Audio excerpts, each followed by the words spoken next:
Hello everyone, this is topic 2.6, environmental consequences of connectivity.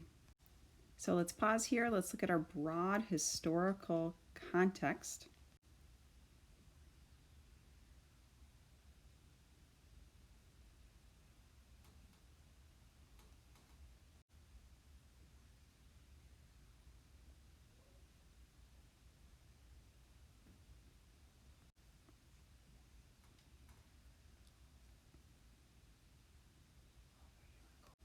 So let's zero in on the center of this very long paragraph, and please pause it if you haven't read the whole thing.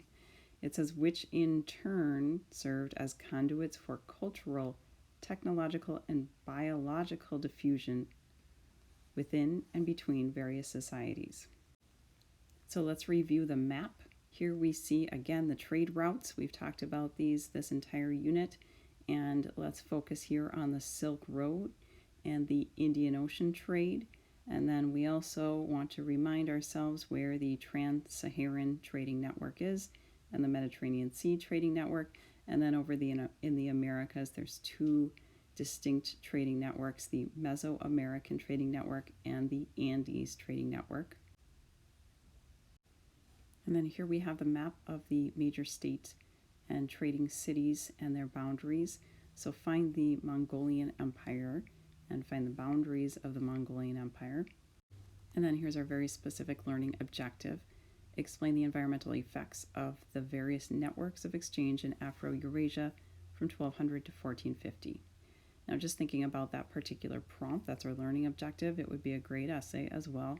Which historical thinking skill do you think best suits this learning objective? So when we're talking about historical thinking skills, we're talking about argumentation, the use of historical evidence.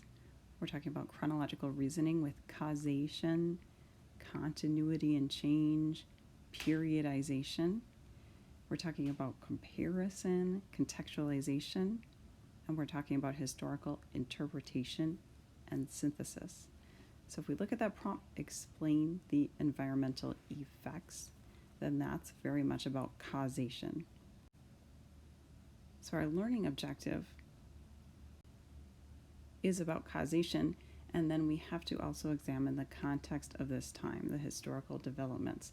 So we talked about in our Harkness discussion with southernization that there was continuous diffusion of crops and pathogens with epidemic diseases, including the bubonic plague, along the trade routes. So some examples of diffusion of crops are bananas in Africa, new rice varieties in East Asia, remember champa rice, and the spread of citrus in the Mediterranean. Do you see those beautiful orange trees in the picture? This is actually from Versailles in France, just outside of Paris, a beautiful palace we'll get to in the next unit when we talk about the establishment of this. So one answer to that question, explain the environmental effects of the various networks of exchange in Afro-Eurasia from 1200 to 1450. One major effect is epidemic diseases. Trade routes were a major reason for the spread of disease. It wasn't just goods that traveled along these trade routes, diseases traveled as well. People were exposed to unfamiliar diseases. They had little immunity to these, and they were incredibly destructive. Smallpox and measles, going way back, devastated the populations in both Rome and Han China, which both contributed to their collapse. That was in the earlier period, the classical period. And we could look at some of these processes and argue that diseases might have actually increased the appeal of Christianity in Europe and of Buddhism in China, because both really offered compassion in the face of suffering. So here we have a map specifically about the spread of the bubonic plague, and you can see that it moved across the Silk Road trade routes. Those dots are the evidence of major outbreaks, and a lot of the coverage when people speak of the plague is very specific to Europe, but you can see in this map that it absolutely hit China and even Southeast Asia very hard, and then continued to spread to the west. Here's another map, and you can see there isn't really much area that wasn't affected by the spread of the plague. You see kind of that gray is considered relatively unaffected. But this map also shows us the ports, the marine routes that really aided in the spread of the plague. So traders came across on the Silk Roads, but then they moved across the Mediterranean Sea trading goods, and those ports were the major hubs of the spread and the outbreaks, and then from there it moved across Europe. So here's an image from a video that I'll link right below this video. It's 4 minutes long and you should watch it, and I don't want to screencast over the video. You're better just going right to that link. So some important questions for you to think about while you're watching that are: where did the bubonic plague originate? So where was the beginning? How did it spread? And then what were some of the outcomes of the bubonic plague? I think one thing that's hard when we watch this, as we right now are in the middle of this massive pandemic, is some of these questions or some of these effects of the plague, especially the positive side. Sometimes it's really hard to understand when we right now are kind of in the middle of the misery of a pandemic. This video in particular talks about the scientific and social progress that was made as a result of the plague. So let's look at some of the effects of the plague. First of all, leading right up until the plague, urbanization was increasing. These cities were growing due to trade and due to the increased safety of those trading networks with the Mongolian Empire. And so once the plague hit and spread, that there was a significant decline of urbanization and of trade. Those two processes broke down because they together are really in that causation link. Trade led to urbanization. As trade broke down, urbanization declined. And then the Mongol Empire themselves, they declined. So ultimately, that empire ended 100 years after its creation, so much shorter than some of these other long-lasting classical empires that we consider in world history. Labor shortages is a really important thing, and I think that's important to think about today as well. We have an unemployment rate that is significantly higher than pre-COVID, of course. But there's also, at the end of an epidemic or at the end of the plague, there is some major labor shortages. So this resulted in allowing workers to obtain higher wages, especially the peasants or the serfs. They were able to negotiate for better working conditions and higher wages. And this really, looking back, this may have created more opportunities for women as a result of those shortages. Also, we saw some peasant revolts during this time, so it really undermined serfdom. The whole feudal system that existed in Europe was no longer, so the plague led to the end of the feudal system. It really collapsed, and then we saw the rise of absolutism, these absolute monarchs from 1450 to 1750. And so you could then argue that the rise of a strong state or a strong leader could also be an effect of the plague. Then we look at the results of labor shortage. So labor shortage might have then fostered a greater interest in technological innovation. If there's less people to do the jobs, they want more tools and technology to do the jobs.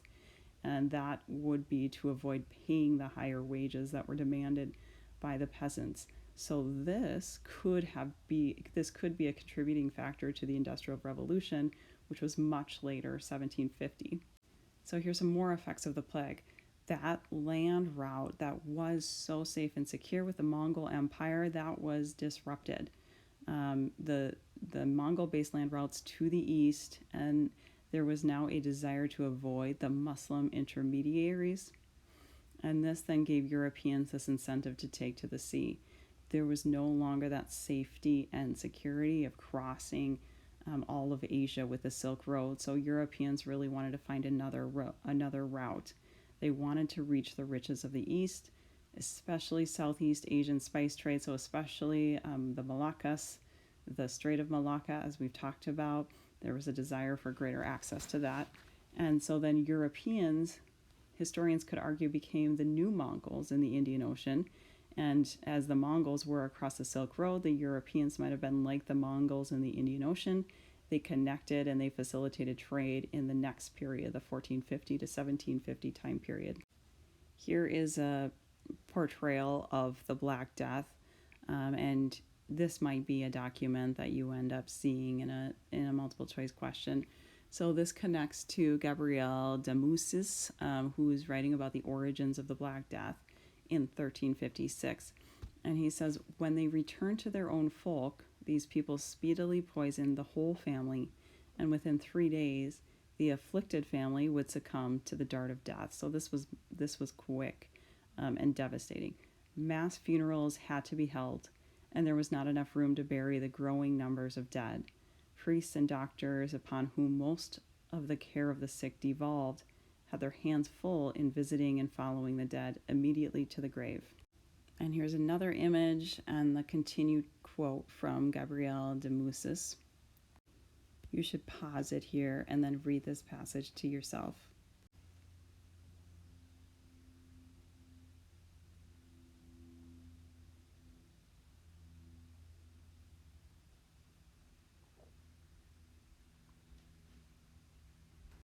And here's one more passage.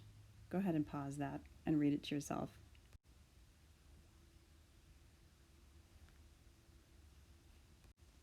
And here's another image. It's good to kind of look at who is doing the work here, who's carrying these boxes, these are coffins, and how are they dealing with the dead. And I think this is a good time for you to pause, and I want you to write notes when we're looking at the plague, comparing some similarities and differences to the present day pandemic that we're experiencing. And I think going back to this quote, another really important thing for us to consider when we examine the plague from a historical lens is we see it as this one event, and though it took place over many years, we see it as one thing. And right now what we're living through, we're in the middle of it, so we can't really interpret that from that historic lens. We can just see what we see. But even now, we can see a different perspective about COVID than we did back in March, a different way of dealing with it. Our hospitals have been able to change and improve their treatment. And so we have to remember when we're examining something from long ago that this also changed over time, that people's perceptions and understandings of the disease shifted over time. It wasn't just one event or one feeling. Okay, next major item in your notes is the diffusion of crops. So let me remind you of our learning objective, our big question: explain the environmental effects of the various networks of exchange in Afro-Eurasia from 1200 to 1450. So we talked about disease. This is about diffusion of crops. So this topic is bigger than just the crops. It's also about techniques and technology within farming and agriculture. So this chart shows us some significant examples. Champa rice we've talked about. The chinampas in Mesoamerica, specifically what the Aztecs used. This is a really important piece of evidence that you can bring in. Remember, those are the floating gardens. And then we haven't talked about the waru. So their techniques of farming was alternating rows of crops and irrigation channels. This limited erosion and it increased the rainwater collection. So this was advanced and growing technology in agriculture. And then the other item you need to know, you might be asked to write about, is terracing. This was used in a lot of different places. I think Strayer actually specifically referred to this in Peru with the Incas, but we see this in a lot of different places. So this was used to create arable land on mountainsides. This avoided erosion, and it's found, like I said, from the Philippines all the way to Peru.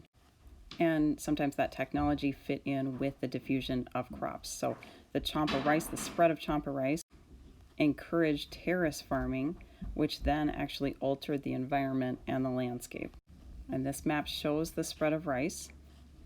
And then another crop to point out here is banana production. So we talked about that with the Bantu migrations as the Bantus moved down into southern Africa. At the same time, bananas had moved over from Indonesia across the Indian Ocean trade, and this gave the Bantus another nutritional food to eat because the yams that they were growing in other regions didn't grow as well in the southern part of Africa.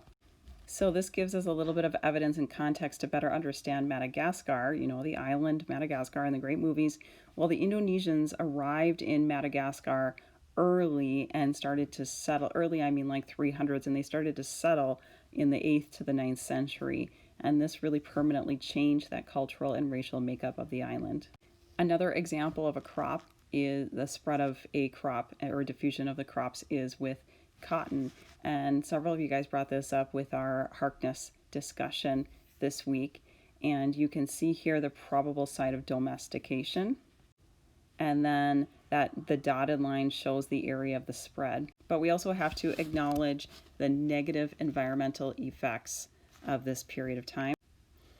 So there was clear evidence of deforestation and then overgrazing. A specific example of overgrazing is in Great Zimbabwe. And then soil erosion is another example of an environmental effect during this period of time. So now at this time in your notes, you should make a nice chart that's comparing some of the positive environmental effects of the networks of exchange 1200 to 1450. Compare that to the negative environmental effects during this time period. And this sets you up if you're asked in an SAQ, for example, or an extended response to compare or contrast the environmental effects during this period. And that is all. 2.6 Environmental Consequences of Connectivity.